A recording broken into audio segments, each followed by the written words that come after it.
മിനിയാന്ന് വയനാട്ടിലെ പ്രോഗ്രാം കഴിഞ്ഞ് തിരിച്ചു വരുമ്പോൾ മദീന KMCCയുടെ സജീവ പ്രവർത്തകൻ ഗഫൂർ സാഹിബ് മദീനയിൽ വെച്ച് മരണപ്പെടുന്നു.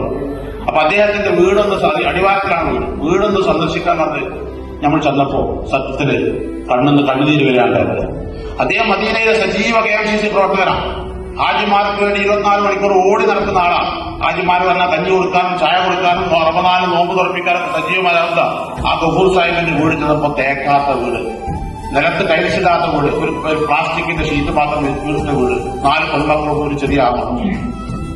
പ്രതിഷ്ഠപ്പെട്ടു പോയി. നമ്മൾ ഓരോ പ്രവാസികളും വീടില്ലാത്തവന് വീടുണ്ടാക്കാൻ നമ്മൾ ഓടി നടക്കുന്നു, ചികിത്സയ്ക്ക് സഹായമില്ലാത്തവന് ചികിത്സാ സഹായം നമ്മൾ ഓടി നടക്കുന്നു, മറ്റെല്ലാ സൗകര്യങ്ങളും നമ്മൾ ഓടി നടക്കുകയാണ്. പക്ഷെ നമ്മുടെ കാര്യത്തിൽ നമ്മൾ പ്രവാസിയായിട്ടുള്ള KMCCക്കാരനായിട്ടുള്ള ഓരോരുത്തരുടെയും അവസ്ഥ മരണപ്പെടുമ്പോ ഓരോ കുടുംബങ്ങളിലും അവിടെ വിധവയായ ഭാര്യയും മക്കളും നമ്മളെ വിളിച്ച് കരയുമ്പോഴാണ് ഓരോരുത്തരും കടബാധ്യത നമ്മൾ മനസ്സിലാക്കുന്നത്.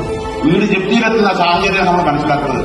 നമുക്കൊരു മാറ്റം വരുന്ന നിമിഷം നമ്മുടെ വലിയ ബൃഹത്തായ പദ്ധതികൾ നമ്മൾ ആവിഷ്കരിച്ചുകൊണ്ടിരിക്കുകയാണ്. നമുക്ക് എല്ലാവർക്കും പ്രവാസി സമൂഹത്തെ KMCCക്കാരായിട്ടുള്ള നല്ലവരായിട്ടുള്ള ആളുകളെ ചേർത്ത് വയ്ക്കുന്ന പദ്ധതികളുമായി വരും കാലത്ത് KMCC മുന്നോട്ട് പോകും. നിങ്ങളുടെ ആത്മാർത്ഥമായ സഹകരണം ഉണ്ടാകണമെന്ന് അദ്ദേഹത്തോടുകൂടി അഭ്യർത്ഥിക്കുകയാണ്.